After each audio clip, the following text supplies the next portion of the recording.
పోలీసుల కస్టడీలో ఓ వ్యక్తి మరణిస్తే చట్టం ఎంత కఠినంగా స్పందిస్తుందో సుప్రీంకోర్టు మరోసారి స్పష్టం చేసింది. ఛత్తీస్గఢ్లో శ్రవణ్ అనే యువకుడి కస్టడీ డెత్ కేసులో పోలీసుల తీరుపై తీవ్ర ఆగ్రహం వ్యక్తం చేసిన సర్వోన్నత న్యాయస్థానం సీబీఐ విచారణకు ఆదేశించడమే కాకుండా బాధిత కుటుంబానికి 25 లక్షల మధ్యంతర పరిహారం చెల్లించాలని అక్కడి ప్రభుత్వాన్ని ఆదేశించింది. నిజాలు కప్పిపుచ్చే పోలీసుల ధోరణిపై కూడా ఘాటు వ్యాఖ్యలు చేసింది.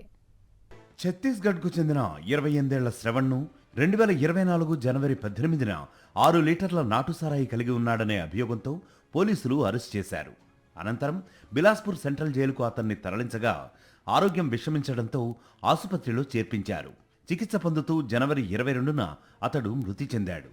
అయితే పోస్టుమార్టంలో తల వెనుక భాగం, మెడ, తొడలపై తీవ్ర గాయాలు ఉన్నట్లు బయటపడింది. గట్టి వస్తువులతో తలపై కొట్టడంతో తలెత్తిన సమస్యల కారణంగా తనకి గుండెపోటు వచ్చిందని వైద్యుల నివేదికలో స్పష్టమైంది. ఈ ఘటనపై జ్యుడిషియల్ మేజిస్ట్రేట్ విచారణ కూడా కస్టడీలో జరిగిన దాడే మరణానికి కారణమని తేల్చినా బాధ్యులపై పోలీసులు ఎలాంటి చర్యలు తీసుకోలేదు. దీంతో శ్రవణ్ భార్య, కుమార్తెలు న్యాయం కోసం ముందుగా హైకోర్టును, అనంతరం సుప్రీంకోర్టును ఆశ్రయించారు. కస్టడీ హింస జరిగినట్లు తేలినా కేవలం స్వల్ప పరిహారమే ఇవ్వాలని హైకోర్టు ఆదేశించడంతో బాధిత కుటుంబం సుప్రీంకోర్టు తలుపు తట్టింది. విచారణ సందర్భంగా ఛత్తీస్గఢ్ డీజీపీ చేసిన వాదనలను సుప్రీంకోర్టు తీవ్రంగా తప్పుబట్టింది. జ్యుడిషియల్ ఎంక్వైరీ నివేదిక తమకు అందలేదని చెప్పడాన్ని పచ్చి అబద్ధంగా అభివర్ణించింది. నివేదిక రికార్డుల్లో ఉన్నప్పటికీ చర్యలు తీసుకోకపోవడం కోర్టును తప్పుదోవ పట్టించే ప్రయత్నమేనని ధర్మాసనం మండిపడింది. దోషులను కాపాడేందుకు అధికారులు ప్రయత్నించారనే అనుమానం వ్యక్తం చేసింది. శ్రవణ్ కస్టడీ డెత్ కేసులో వెంటనే క్రిమినల్ కేసు నమోదు చేసి సీబీఐతో సమగ్ర దర్యాప్తు జరపాలని సుప్రీంకోర్టు ఆదేశించింది.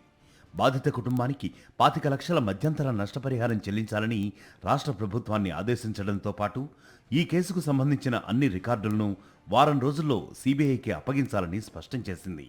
రాష్ట్ర స్థాయి అధికారుల పాత్రపైన విచారణ జరిపి అక్టోబర్ 13వ తేదీలోపు దర్యాప్తు నివేదిక సమర్పించాలని సీబీఐని ఆదేశించింది. మరోవైపు ఏపీలో జరిగిన సాయి కృష్ణ లాకప్ డెత్ కేసులోనూ సీబీఐ విచారణ జరపాలని డిమాండ్ వినిపిస్తోంది. మరిన్ని అప్డేట్స్ కోసం ఛానల్ ను సబ్స్క్రైబ్ చేయండి. నోటిఫికేషన్స్ కోసం బెల్ ఐకాన్ పై క్లిక్ చేయండి.